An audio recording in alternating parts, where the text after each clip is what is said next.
Buenos días, estudiantes, espero que estén bien. El día de hoy vamos a dar inicio a la clase observando esta hermosa imagen. Es la Esfinge de Egipto, ¿no? Una hermosísima imagen dejado por una cultura antigua que prevalece hasta la actualidad con un misterio. A través de esta imagen vamos a hablar sobre el teatro griego, periodo clásico o ático. ¿Cuál es el animal que en la mañana camina en 4 patas, al mediodía en 2 patas y al anochecer en 3 patas? ¿Cuál será el animal? Ustedes me lo van a responder en nuestras clases virtuales que tengamos. La literatura griega, periodo clásico o ático, siglo V, siglo IV a.C. La tragedia griega. El teatro griego tuvo carácter religioso, popular y político. Nace con el culto a Dionisio, dios de la fecundidad y la vendimia, conocido como el dios del vino. Así, en su honor se celebraban anualmente certámenes en los que competían los más destacados dramaturgos. Las piezas más importantes se representaban en el anfiteatro dedicado a Dionisio, al pie de la Acrópolis. Las obras teatrales de la antigua Grecia se montaban en anfiteatros, lugares como una explanada circular o semicircular donde se ofrecía el espectáculo del cual se extendían las gradas, que era donde se ubicaban los espectadores. Contexto histórico. Se desarrolló durante los siglos de Pericle. Se dio la expansión industrial y comercial de Atenas. Se crearon las ciudades, estados, entre paréntesis polis, así se les llamaba. Se dio la expansión militar y política y se produjo la guerra del Peloponeso. Características. Surgen el género dramático, tonos solemne y elevado lenguaje, conflictos de carácter universal, el problema de la culpa, la lucha del ser humano con su destino, entre otros. Efecto purificador en el público, se produjo la catarsis. Principales representantes podemos verlos a través de las imágenes: a Esquilo, a Sófocles y Eurípides. Esquilo, padre de la tragedia griega, nació en Eleusis, actual Grecia, 525 a.C., fallece en Gela, Sicilia, 456 a.C. Trágico griego, Esquilo vivió un periodo de grandeza para Atenas, tras las victorias contra los persas en la batalla de Maratón y Salamina, en las que participó directamente. Tras su primer éxito, los persas, 472 a.C., Esquilo realizó un viaje a Sicilia, llamado a la corte de Herión, a donde volvería unos años más tarde para instalarse definitivamente. De las 90 obras que escribió Esquilo, solo se han conservado completas 7, entre ellas una trilogía, la famosa Orestiada, Agamenón, las Coéforas y las Euménides, 472 a.C. Se considera Esquilo el fundador del género de la tragedia griega, a la que dio forma a partir de la lírica coral, introduciéndose un segundo acto en escena, lo cual permitió independizar el diálogo del coro, aparte de otras innovaciones en la escenografía y la técnica teatral. Muestra un profundo sentimiento religioso. Obras de Esquilo. Sus títulos claves, con materias heroicas y míticas narradas con un trazo enérgico, son Los 7 contra Tebas, Prometeo encadenado, Los suplicantes, Los persas, la trilogía, La Orestiada, compuesta por, en este caso La Orestiada es una trilogía compuesta por Agamenón, las Coéforas y las Euménides. Ahí tenemos las imágenes, una de sus más representativas e importantes y caracterizadas obras. Orestiada, las Euménides, Esquilo. Esquilo. La Orestiada es la única de las trilogías que ha llegado completa a la actualidad. Comprende 3 obras: Agamenón, el asesinato. Un vigía y más tarde un mensajero anuncia que Agamenón, jefe de la alianza griega, vuelve a Argos, su patria, tras haber vencido en la guerra de Troya.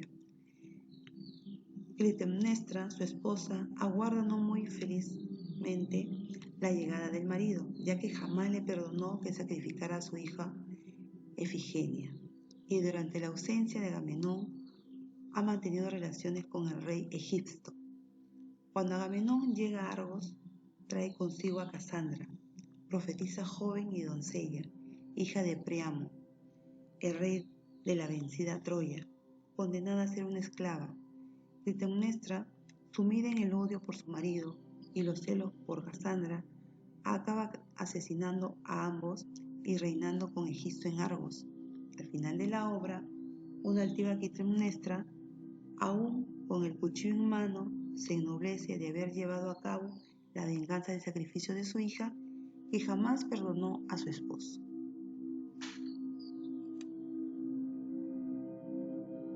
Las Coéforas, la venganza de Orestes. 6 años después de lo acaecido en la tragedia Agamenón, Orestes vuelve a Argos. Marchó de ahí tras el asesinato de su padre a manos de su madre Clitemnestra, para tomar venganza, pues un mandato del dios Apolo le obliga a ello. Electra y Orestes, ambos hermanos, se reconocen y deciden tramar un plan para el asesinato de la madre y vengar así al padre. Orestes se introduce en el palacio fingiendo ser un profeta que viene a anunciar su propia muerte a Electra. Un coro de mujeres ofrece honras fúnebres al sepulcro de Agamenón.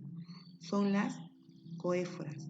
Orestes, que cometerá un crimen no peor que el que cometiera su madre, es visto con ojos compasivos y comprensivos, y aunque duda, lo cierto es que acaba convenciéndose de ejecutar el asesinato, cuya justificación es el amor a un padre asesinado y traicionado.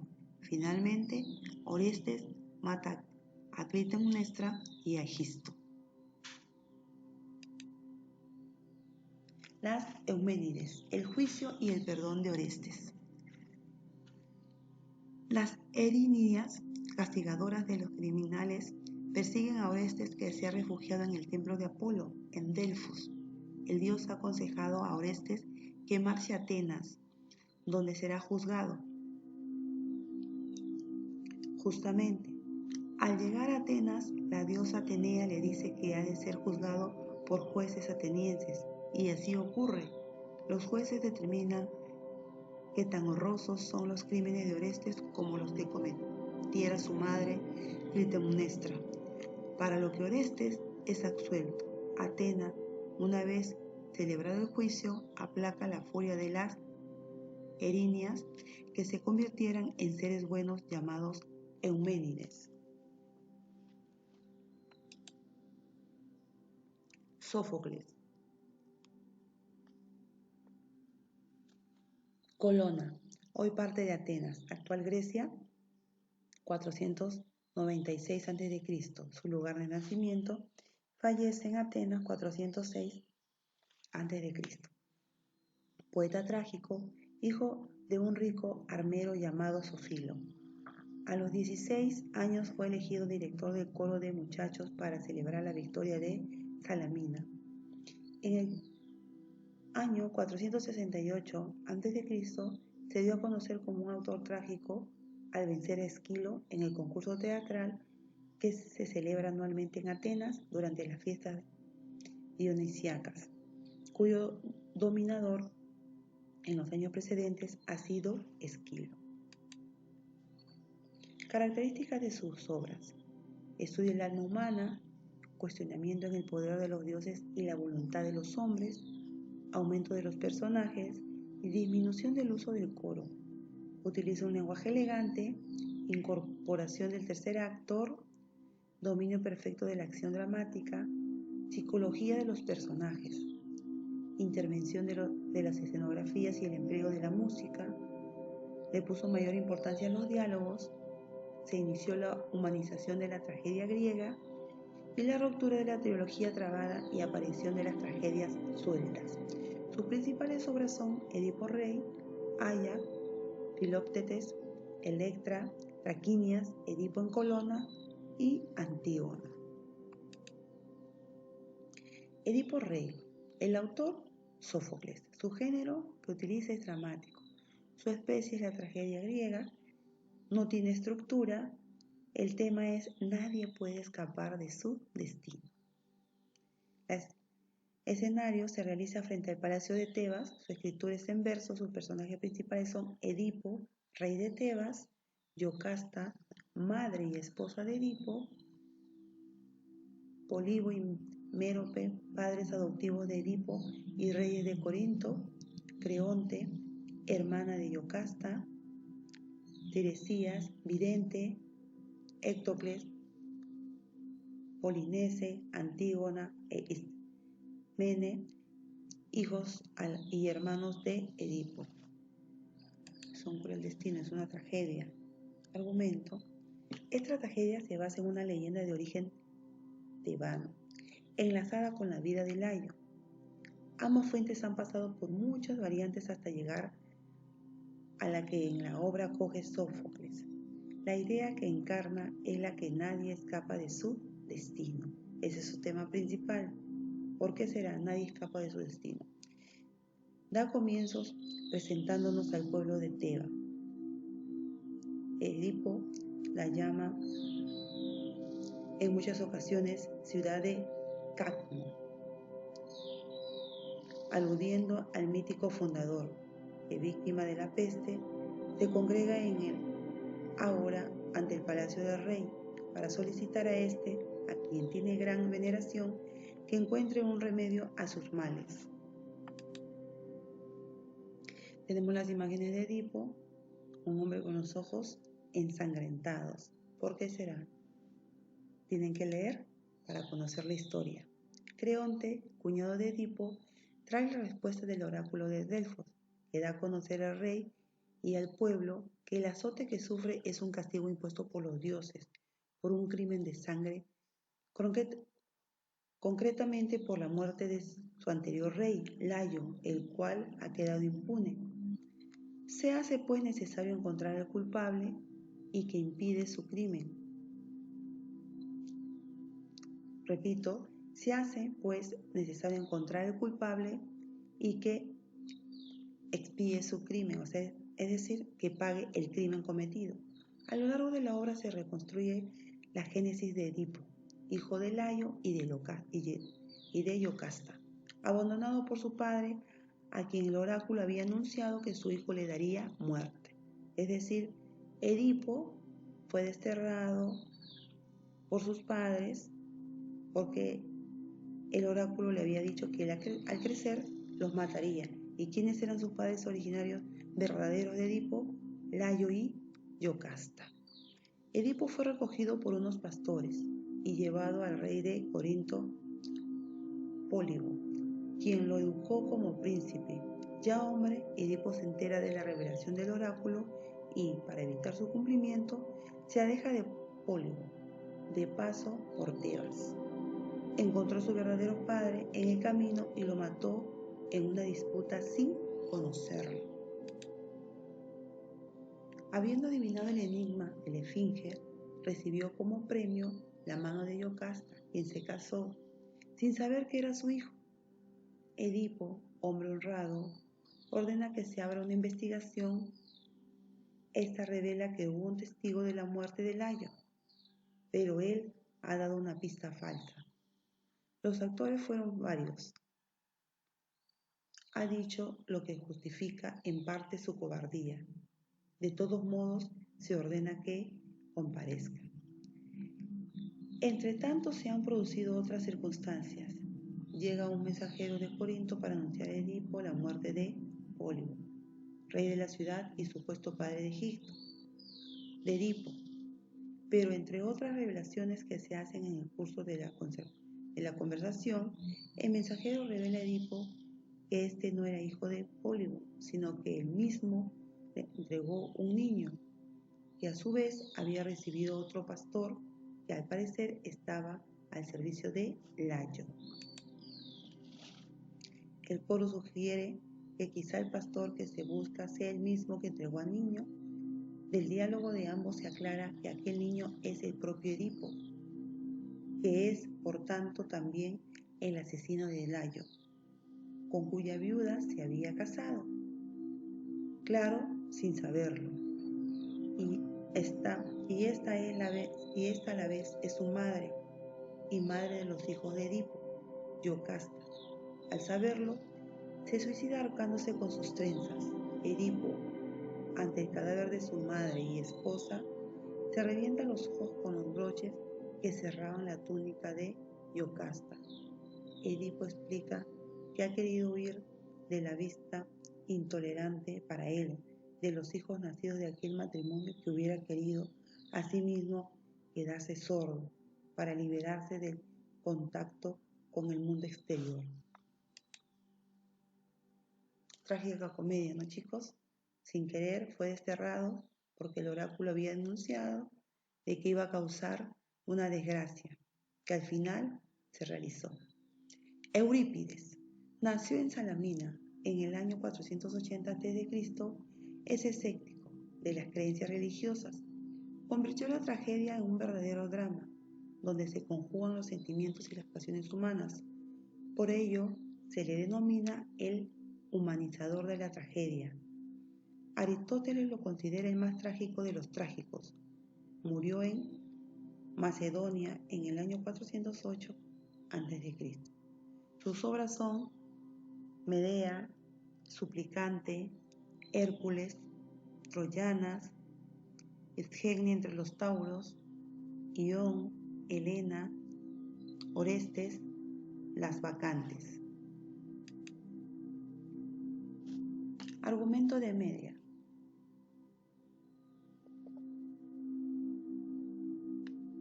(431 a.C.) Jasón, esposo de Medea y padre de sus hijos, va a repudiarla y a casarse con la hija de Creonte, rey de Corinto. Medea, enfurecida, colérica y clamando venganza, más tarde, clama ruegos y amenazas al insensible Jasón. Una vez que se da cuenta Medea de que nada puede hacer, lamenta su condición de mujer. Planea y ejecuta una venganza a pesar de que Jasón ha tratado de convencerla, diciéndole que lo hace por su propio bien. Ya que se encuentran en tierras extrañas y casarse con la hija del rey es la mejor solución, pues aportará grandeza a los hijos que tienen ambos, Medea y Jasón. Pero Medea se venga, simula haber sido convencida por Jasón y envía a sus hijos con ricos regalos para la novia al palacio de Creonte. Tales regalos tienen un conjuro. Quien lo vista o lo toque morirá, y así sucede. Muere Creonte y su hija. Medea va más allá y para engrandecer la desgracia de Jasón, mata a los hijos de éste, que son suyos propios. Es seguramente la obra maestra de Eurípides. Medea es la mujer enfurecida por el repudio del marido que trama un crimen para vengarse. Jasón, por su parte, es la figura del hombre insensible, aberrante y oportunista, que, ante las recriminaciones justificadas de Medea, solo sabe engañar con demagogia. Bueno, chicos, aquí ustedes van a desarrollar las actividades, las cuales también vamos a leer en nuestra clase virtual que vamos a tener en estos días. Les digo para que lean, para que se culturicen, ya que En dichas clases virtuales les haré las preguntas necesarias. Después del examen, se dedicarán a resolver sus actividades, páginas 76 y 77. Conmigo será hasta la próxima oportunidad.